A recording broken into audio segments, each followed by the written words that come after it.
ദൈവതിരുനാമം മഹത്വപ്പെടട്ടെ. ഏവർക്കും ശുഭദിനം ആശംസിച്ച് ശുഭചിന്തയിലേക്ക് നമുക്ക് പ്രവേശിക്കാം. ലോകരക്ഷകനായ ക്രിസ്തുനാഥൻ്റെ ഇഹലോക സംബന്ധമായ ജീവിത സാഹചര്യത്തിൽ ഏറ്റവും ശ്രേഷ്ഠമായ ഒരു സന്ദർഭമാണ് അദ്ദേഹത്തിൻ്റെ മരുഭൂ പരീക്ഷണം. ക്രിസ്തുനാഥൻ 40 നാൾ ഈ ലൗകിക ലോകത്തിൽ നിന്നും അകന്ന് നിൽക്കുവാൻ, ദൈവത്തോടെ ചേർന്നിരിപ്പാൻ തിരഞ്ഞെടുത്ത ഒരു വേദിയായിട്ടാണ് മരുഭൂമിയെ പിതാക്കന്മാർ ചിത്രീകരിക്കുന്നത്. സ്വാഭാവികമായി മനുഷ്യർ എത്തിപ്പെടാൻ ആഗ്രഹിക്കാത്ത ഒരിടമാണ് മരുഭൂമി. എന്നാൽ ദൈവിക സംസർഗത്തിന് ക്രിസ്തുനാഥൻ തിരഞ്ഞെടുത്ത ഏറ്റവും അനുകൂലമായ ഒരിടമാണ് മരുഭൂമി. ദൈവാത്മാവിൻ്റെ അതിശക്തമായ ഇടപെടൽ മനുഷ്യജീവിതത്തിൽ സംഭവിക്കുവാൻ ക്രിസ്തുനാഥൻ തിരഞ്ഞെടുത്ത മരുഭൂമിയുടെ ചില പ്രത്യേകതകൾ ഈ പ്രഭാത ചിന്തയ്ക്ക് എടുക്കട്ടെ. നിരാശ, ഭയം, ബലഹീനത എന്നിവയുടെ പ്രതിരൂപമായി യഹൂദ മതഗ്രന്ഥം മരുഭൂമിയെ ചിത്രീകരിച്ചിരിക്കുന്നു.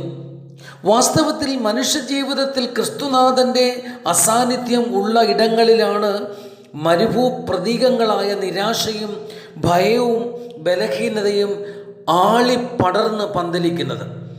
എന്നാൽ ക്രിസ്തുനാഥൻ്റെ സാന്നിധ്യം മരുഭൂ പ്രതീകങ്ങളെ തച്ചുടയ്ക്കുന്നതാണെന്ന് ക്രിസ്തുവിൻ്റെ പരീക്ഷണം നമ്മെ പഠിപ്പിക്കുന്നു.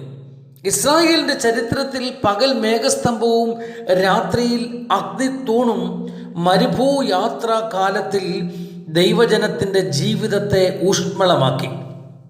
മരുഭൂമിയെ അനുഗ്രഹത്തിൻ്റെ കലവറയാക്കി മാറ്റുവാൻ ദൈവ സാന്നിധ്യത്തിന് കഴിയും എന്ന് മനുഷ്യ മക്കളെ പഠിപ്പിക്കുവാൻ ഇസ്രായേലിൻ്റെ ചരിത്രം ഉപകരിക്കുന്നു.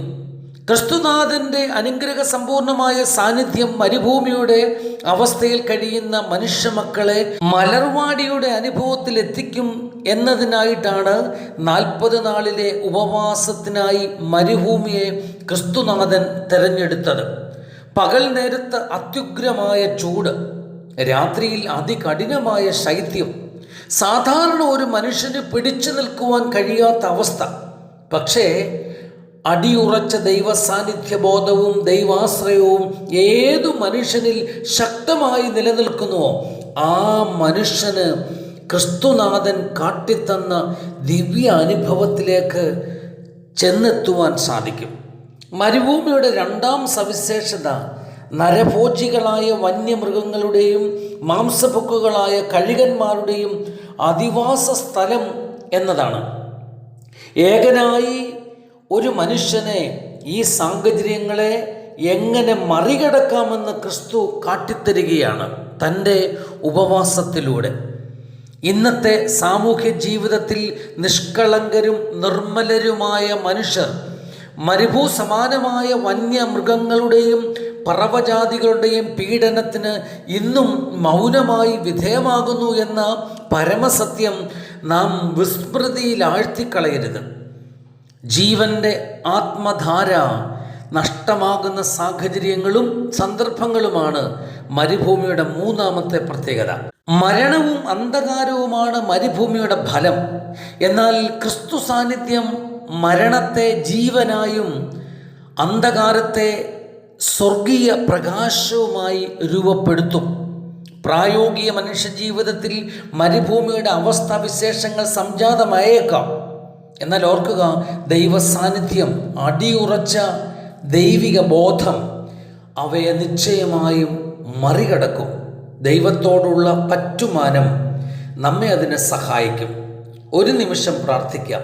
നാഥ, പാപാന്തകാരത്തിൽ ആഴ്ന്ന് ജീവിക്കേണ്ടി വരുന്ന സാഹചര്യം മരുഭൂമിയുടെ തിന്മയെ വെളിപ്പെടുത്തുന്നതാണ്. അത്തരത്തിലുള്ള അവസ്ഥയിൽ ഞങ്ങൾ ഉൾപ്പെടാൻ ഇടയാകും. ആയതിനാൽ അങ്ങയുടെ സാന്നിധ്യവും അങ്ങയുടെ കൃപയും ഞങ്ങളിൽ നൽകണമേ. അങ്ങയുടെ മഹത്വം തിരിച്ചറിഞ്ഞ് അനുഗ്രഹപാതയിൽ സഞ്ചരിക്കുവാൻ അടിയങ്ങൾക്ക് അനുഗ്രഹം അരുളണമേ. ആമീൻ. ഏവർക്കും ഒരു ശുഭദിനം ആശംസിക്കുന്നു. സർവശക്തൻ നമ്മെ സമൃദ്ധിയായി പ്രഭാതത്തിൽ അനുഗ്രഹിക്കട്ടെ. നന്ദി.